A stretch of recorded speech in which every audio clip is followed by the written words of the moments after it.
Buen día.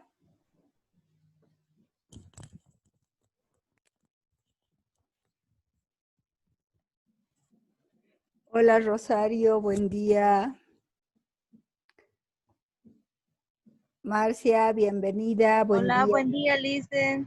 Buen día. A ver, vamos a esperar unas más.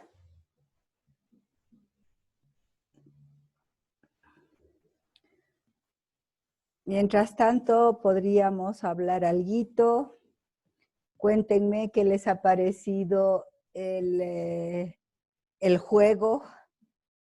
Es un tema muy bonito y muy maltratado.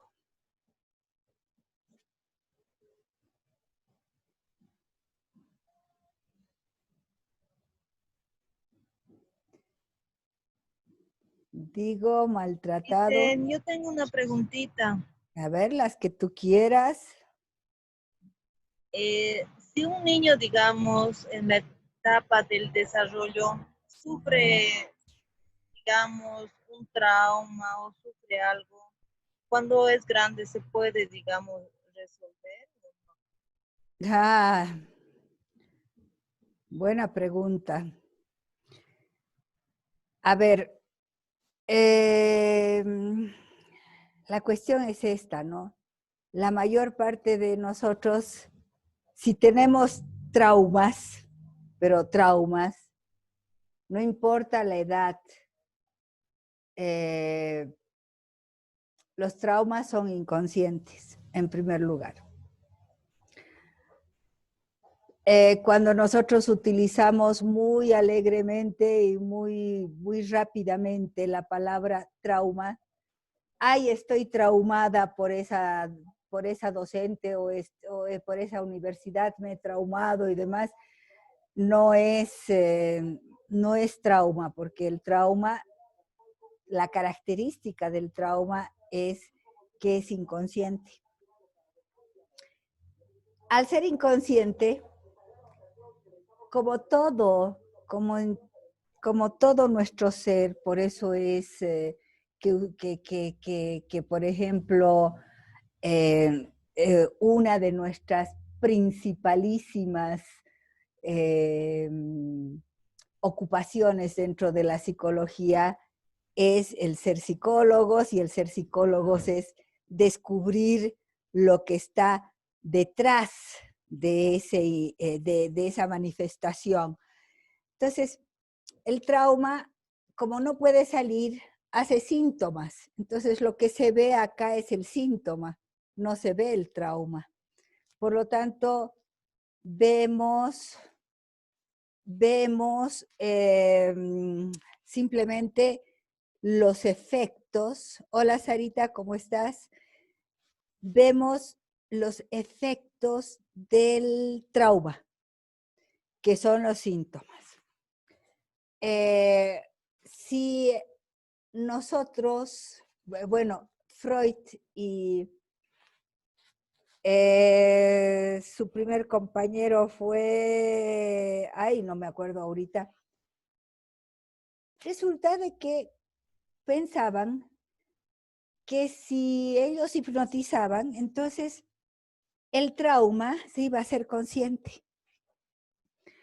Y entonces se empezaron a hipnotizar, y bueno, Freud era tan malo en la hipnosis, tan malo, que agarró y dijo, chao hipnosis, pero lo que voy a hacer es la asociación libre, y de ahí es donde nace la asociación libre. Y a raíz de la asociación libre, cuando nosotros vamos interpretando los síntomas, el discurso del individuo, que es un síntoma, todo lo que aparece es un síntoma. Algunos son muy adaptativos y otros no son adaptativos. Entonces, todo lo que aparece son síntomas, y cuando vamos rastreando el síntoma, se puede elaborar esto que hay acá, aunque haya sido de muy pequeñito, de muy chiquito. Ahora, elaborar. En cuanto la persona se da una explicación de lo que le está pasando o de lo que, el por qué le está pasando, en cuanto la persona es igual que en medicina. Cuando nosotros sabemos exactamente qué enfermedad es, hemos empezado a curarla.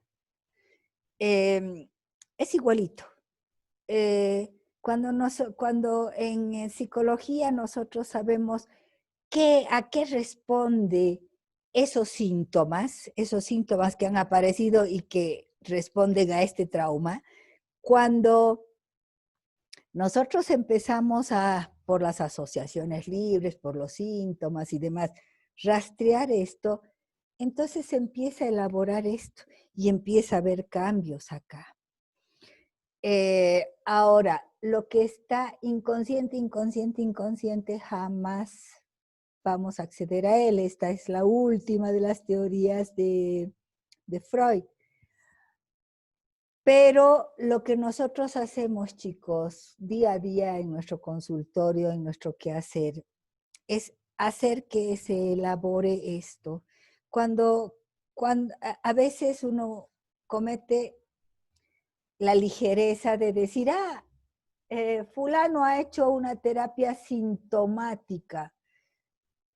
Y bueno, si le ha servido a la persona, si le ha eliminado el síntoma, ahora sabemos de que el síntoma cambia, pero si le ha elaborado el síntoma, aunque cambie, quiere decir que lo estamos movilizando, que estamos caminando por este caminito de acá.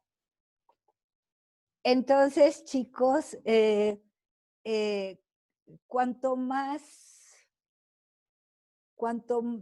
o sea, cualquier persona que haya tenido traumas, sí se puede, pero no es fácil. No, o sea, no es fácil y es larguito. Ahora, yo soy una convencida de que cuando no tenemos simbolización, es decir, no tenemos lenguaje, no tenemos discurso, no tenemos palabras, no tenemos vocabulario. No tenemos imágenes porque no hemos visto el mundo todavía. No lo conocemos al mundo todavía. Y a esa edad se suscita, o sea, recién nacidos más o menos, se suscita algún trauma, por ejemplo, la mamá muere, o la mamá lo abandona, o la mamá, qué sé yo, lo quiere matar, o el papá, o sea, ha tenido realmente algo muy, muy, muy doloroso, muy traumático para cualquier persona, mucho más para un bebé. Queda el rastro sensoperceptivo del dolor y de la situación, ¿no? O sea, no sé si ustedes les digo, no sé si ustedes han experimentado alguna vez, han ido a algún lugar donde ha sido muy doloroso, muy, muy doloroso para ustedes. Y la vez que vuelven a ese lugar, ¡tan!, aparece ese sentimiento, aparece ya en nosotros los seres humanos ya adultos, aparece el recuerdo, pero también es esa senso-percepción, esa pena, eso que hay adentro y que es como si se estrujara algo. Entonces, chicos, yo creo que nosotros le damos palabras, lo explicamos a través de nuestro discurso, lo podemos elaborar lógicamente o no, pero lo podemos pensar. Imagínense un niño que no lo puede pensar, que no lo ha traducido en palabras, en discurso. Entonces queda la senso-percepción. Por eso para mí, chicos, Piaget y Freud se complementan tanto, como Piaget da tanta importancia a la senso-percepción, y todo lo consciente podemos nosotros explicarlo por Piaget, pero todo lo inconsciente lo podemos explicar por Freud. Entonces, a la pregunta, si se puede, no llegaremos a, uy, resulta de que tu mamá te ha trató de matarte. No llegaremos a eso, pero la sensopercepción, la sensación negativa queda. Y bueno, vamos a tratar eso, aunque no sepamos. Yo les comento algo que gracias a tu pregunta ha venido a mi mente, ¿no? Yo era en un principio, desde que cuando llegué acá con mi título bajo el brazo, así, toda emocionada de querer hacer psicología, me encantaba mucho hacer como una especie de estado semi-hipnótico a mis pacientes para relajarlos, o sea, en el diván agarraba y les hablaba, les decía que se tenían que concentrar, que cerraran los ojos, que respiraran bien y demás. Y que pensaran en lo que quisieran hablarme y demás cosas, pero que no dijeran nada, que se relajaran, ¿no? Y una persona agarra y me dice, ay, bien raro, he quedado como medio dormida, y estando así medio dormida, o sea, en un estado así que medio que quería dormirme, he soñado de que yo estaba calientita en mi cama, y alguien me ha querido sacar de ahí, o sea, agresivamente. No empleo la palabra agresiva, sino empleo otra palabra, así torpemente, algo así. Y cuando ha destapado la sábana, yo era chiquitita, yo era bebé. Bueno, pasó esa situación, y en eso llega del extranjero la mamá. Llega la mamá y me dice, no, ya que usted está atendiendo a mi hija, su hija ya era grande, ya tenía hijos, la señora tenía nietos. Entonces, yo quiero hablar con usted. Y entonces viene la mamá de la señora que había tenido esa experiencia, y me dice, yo quiero decirle, llorando, que yo he querido abortar a mi hija cuando era pequeñita. Y yo relacioné la asociación que esta chica hizo en ese estado así de relajación, y que me decía que fue algo muy feo, muy desagradable. Y bueno, puede ser coincidencia, pero realmente llama la atención, debe llamarles la atención, debe llamarnos la atención, que en realidad puede haber sido una asociación. Entonces, obviamente jamás le he dicho a la chica, oye, tu mamá ha querido abortarte, ¿no? O sea, jamás, porque esas cosas no se pueden, nosotros no podemos llevar de un lado a otro una información. Pero me quedé pensando en esto de la sensopercepción, y la pregunta tuya responde a ello. Entonces,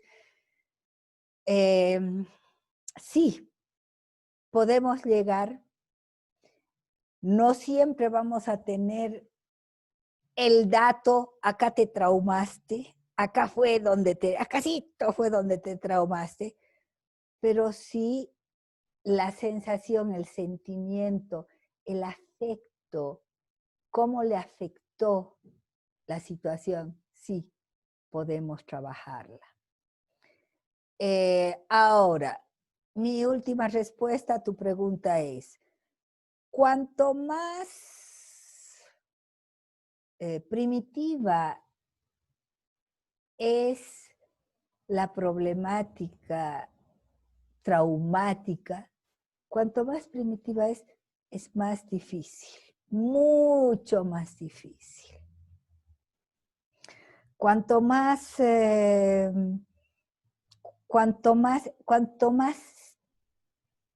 joven o ya maduro, ya niño, es un poco más fácil, es decir, 6, 7, 8 años es un poco más fácil, pero cuanto más primitivo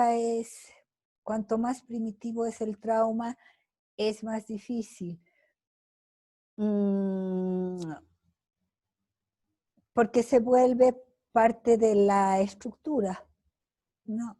O sea, parte de esos elementos que van a conformar la estructura.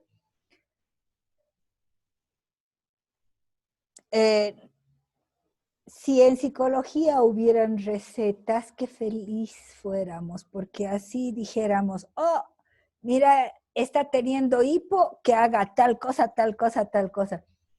Chicos, cada paciente es un mundo. Cada paciente tiene sus propios significantes, tiene su propia posición subjetiva, tiene su propia lectura, tanto consciente e inconsciente. Pero, amiguitos, sí se puede. Si no, no seríamos psicólogos. Si no creyéramos en el cambio, chicos, no seríamos psicólogos. Y tomen en cuenta esto, cuanto más primitivo es el trauma, peor.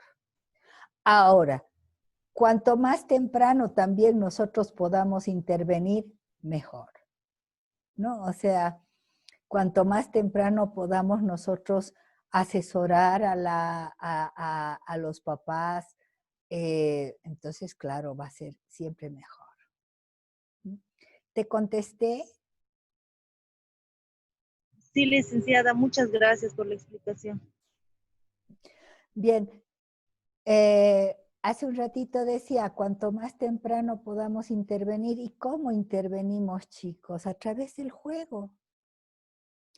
Muchos papás, les decía, creo en el video, me dicen, ¿qué le va a hacer a mi hijito? Juego. Son puros juegos. Es una intervención nuestra muy sana, muy divertida.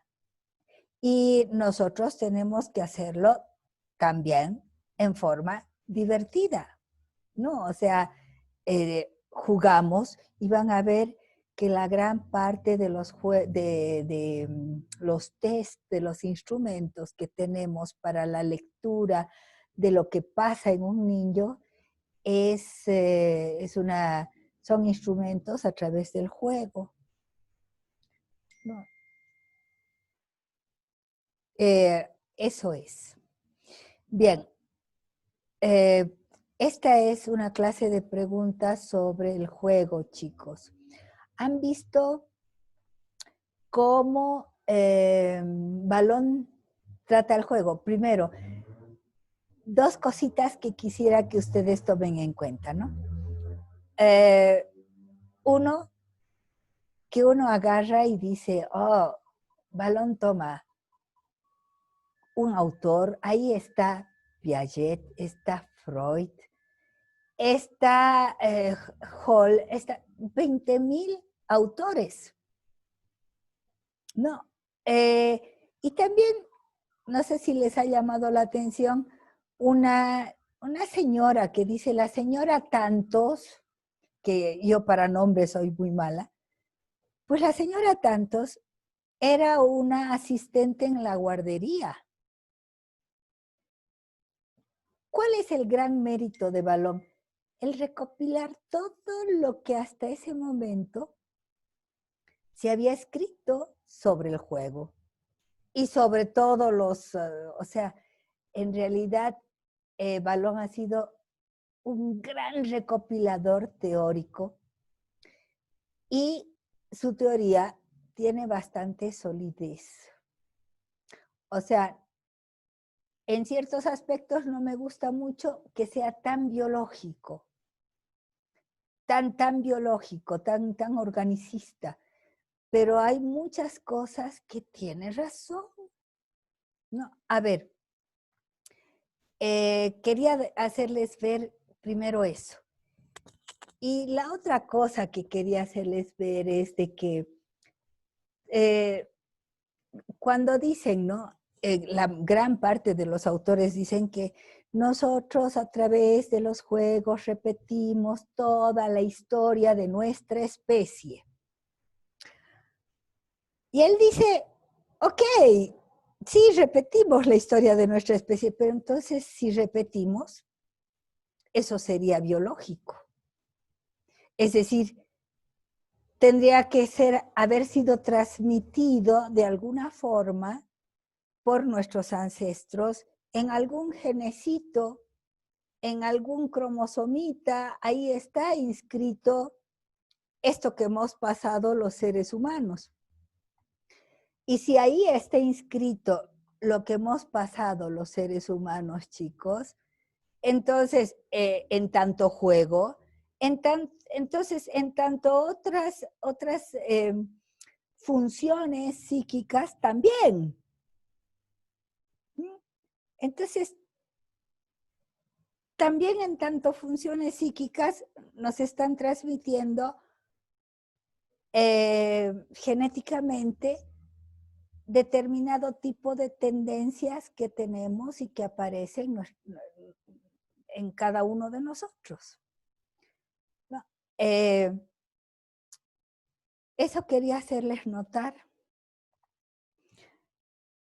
Y bueno, y la funcionalidad del juego, ¿no? Es decir, el cómo, dice, no, o sea, Freud toma el juego y el juego puede ser catártico, ¿no? O sea, generar catarsis, ¡ah! Sacar todo, ¿no?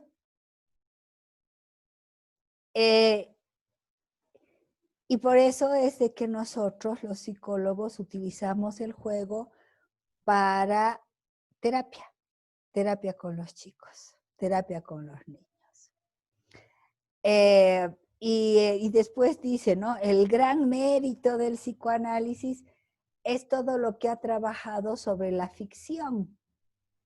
Y ahí él dice, ¿no? Cómo nosotros imitamos al papá y a la mamá, imitamos determinado tipo de vivencias que experimentamos en nuestro entorno, pero siempre el vehículo va a ser el afecto, ¿no? Por lo tanto, chicos, las personas con quienes nos identificamos, generalmente el vehículo es el afecto, ¿no? Por eso es papito, por eso es mamita, por eso es abuelito, por eso es tía. O sea, son las personas con quienes hemos tenido vínculo y que posibilita la identificación. Y dice, hay juegos femeninos y masculinos, pero si esto está favorecido por el afecto, aunque nosotros, así muy de avanzada, digamos, no vamos a encasillar a nuestros hijos en hombrecito, hombrecito, mujercita, mujercita, mujercita, guaguitas, bebitos, muñequitas, hombrecitos, autitos, pelota. Aunque no lo hagamos, chicos, Ellos ven, ellos miran, ellos son los que están atentísimos a lo que sucede en el medio. Y ahí él también dice qué importante es la imitación, ¿no? Luego, esto de juegos prohibidos, chicos, y juegos no prohibidos, permitidos, ¿no? Que tienen generalmente relación con el psicoanálisis y relación con esa característica que tenemos los seres humanos, que es la curiosidad. Y no sé si se han fijado, al final yo les ponía, ¿no? Ellos han indagado, o sea, los niños indagamos, los seres humanos indagamos, primero nuestro propio cuerpo. Piaget lo dice, sensorio-motor. O sea, había tenido 2 manitos, porque nosotros no nacemos sabiendo eso. Y una vez que más o menos conocemos nuestro esquema corporal, hay la tendencia a averiguar qué pasa con la otra persona. Por lo tanto, chicos, ahí es donde nace los juegos prohibidos y los juegos no prohibidos. Los juegos permitidos y los prohibidos, que generalmente los prohibidos están prohibidos por las reglas y por el pudor, por la culpa, porque son a veces juegos transgresores con el cuerpo y con el cuerpo del otro, ¿no? Es interesantísimo porque, Balón, díganme si no tiene razón. O sea, a ver, recuerden su propia infancia, ¿no? O sea, seguramente que tienen algunos flashes de recuerdos de lo que jugaban. Por eso es que la tarea está dirigida precisamente a que ustedes recuerden qué juegos ustedes que están ahí. Todos hemos jugado, todo lo que dicen ahí está ahí. Por eso, ejemplito de lo que ustedes han vivido en determinados juegos. Bueno, esto es, chicos. Preguntitas, por favor. Bienvenidos, Josemín, Brian, Reina, Marcos, Fernando.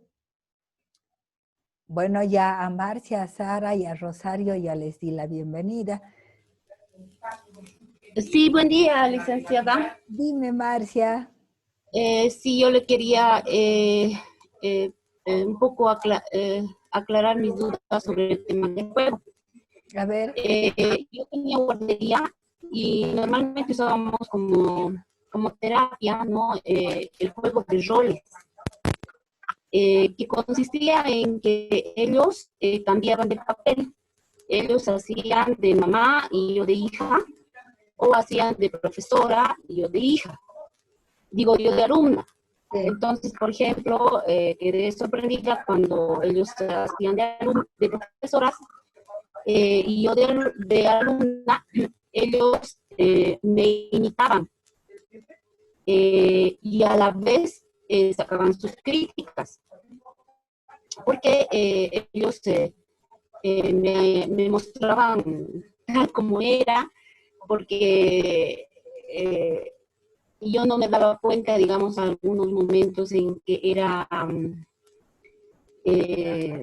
más dura o tenía mis niños preferidos, porque ellos decían, exagerando, ¿no? Yo nunca decía eso, pero ellos decían, bueno, ahora va a hablar mi niño preferido, fulano de tal. Ah, pero yo la quiero a la tal, imitándome, ¿no? Pero claro, yo nunca hacía esto, sino que ellos digamos, lo agrandaban para mostrarme esos errores. Entonces, entiendo que este juego de roles entra en el juego de imitación de lo que he leído de Balón. ¿Está bien esa interpretación? ¿Está bien esa selección teórica? ¿O estoy equivocada? El juego de roles entra en el ámbito del teórico del juego de la imitación. Sí, Esa es mi pregunta. a ver, voy a enchufar de nuevo mi micrófono porque buena pregunta, Marcia. En realidad el juego de roles es un test lúdico, en el que nos permite a través del juego mirarnos, observarnos.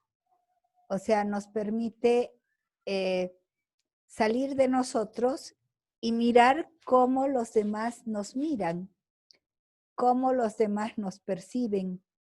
Y al mirarnos objetivamente, aunque ellos lo hayan hecho exageradamente, porque exageran digamos, los elementos, las conductas las exageran, te permite hacer una autocrítica, y al hacer una autocrítica te permite o cambiar o continuar con ello, si te parece. El juego de roles es un test lúdico que es utilizado con adultos, muy utilizado con adultos y muy utilizado en terapias de familia. Ahora, ¿dónde estamos utilizando más? En organizacional, en psicología social organizacional. Al portero lo hacemos hacer de gerente y al gerente hacemos hacer de portero. Y de esa forma se pueden objetivar más los roles y la situación para el ambiente laboral, por ejemplo, para mejorar el ambiente laboral. Ahora, la pregunta especial que creo que tú has hecho, Marcia, en el sentido de que tiene efecto, yo les diría, depende. Si yo estoy predispuesta a una situación, nuestro primer aliado, chicos, cuando alguien viene al consultorio, cuando alguien viene a pedir nuestros servicios, nuestro primer aliado es el deseo de cambiar, deseo de modificar. Y por lo tanto, va a tener efecto desde el momento en que los participantes de ese juego de roles deseen realmente mejorar. Hay muchos que no. Hay muchos que van a decir, son macanas. Ya que me vean así, ¿qué me importa? ¿No? Hay muchos que no. O hay muchos que tienen una coraza y por más de que los querramos movilizar, no podemos. Entonces, qué importante es el deseo. ¿Te contesté, Marcia? Sí, licenciada, pero, o sea, al ser un test, no forma parte teóricamente del juego de imitación. ¿No forma parte, perdón, de qué? Teóricamente del juego de imitación. Del juego de imitación, sí. Juega parte, Teóricamente es el juego de imitación. Precisamente utilizamos la imitación para, en función del otro, pero en ese caso es consciente. Sí, es totalmente consciente, ¿no? O sea, tú tienes que referirte a hacer el rol de fulana de tal conscientemente, ¿no? Y entonces es ahí donde las personas pueden jugar y exagerar, como tú dices, algunos comportamientos o algunas conductas tuyas, ¿no? Hacerlas más ya. grotescas. Y sí, pero ojo, es consciente. Y cuando es consciente, oye, ahorita me voy a hacer, qué sé yo, el unicornio, ¿no? Pero es consciente, no es algo que me permite elaborar o que tenga todo un halo de significantes y demás cosas, ¿no? Eh, es muy funcional y muy práctico, pero es consciente. En cambio, eh, muchos juegos nuestros de niños es inconsciente. O sea, inconsciente. En el momento es consciente, pero la imitación no es que agarran y dicen, o sea, voy a imitar como cuando lo hacemos cuando somos grandes, ¿no? Directamente lo hacen, ¿no? Directamente lo hacen, ¿no? O sea, yo juego con mi nieta y mi nieta saca unas cosas y yo digo, ¡guay! ¿No? Y entonces ella ya, cuando saca lo mismo, agarra y hace lo mismo, ¿no? Como yo, ¿no? Y esa es una imitación que ella no está diciendo, voy a imitarla a la abuela, no, simplemente lo hace. Ya, gracias, licenciada. Chicos, ¿alguna pregunta más? Fernando, Sara, Josmi, Brian, Rosario. Nos tenemos 3 minutitos.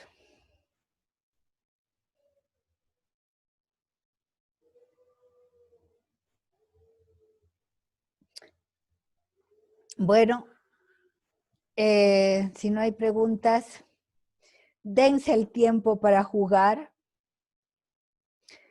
Sé que están muy agobiados, igual que nosotros, con las clases virtuales, pero dense el tiempo para jugar. Reflexionen sobre lo que nos dice Balón sobre el juego, que es muy interesante, muy interesante. Creo que es el que mejor trabajó el juego en el niño.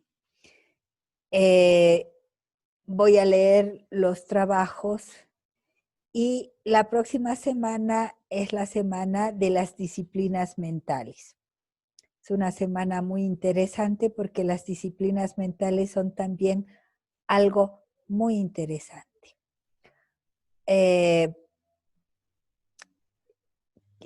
Sobre nuestro proyecto, también voy a pasarles esta semana las preguntitas que quisiera que las contesten, ya sea porque lo han visto o ya sea porque lo han oído.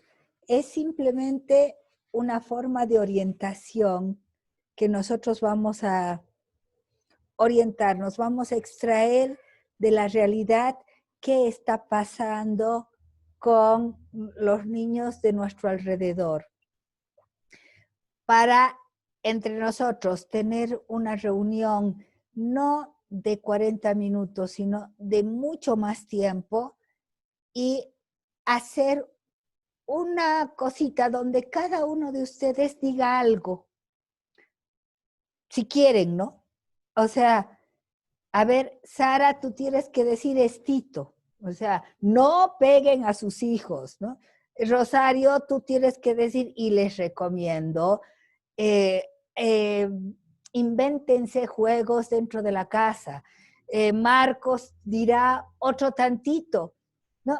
Pero llegaremos así, dejaremos alguna huellita de, gracias a Marcia, la idea ha sido genial, una pequeña huellita que nos permita apoyar en un tiempo tan feo como el que estamos viviendo.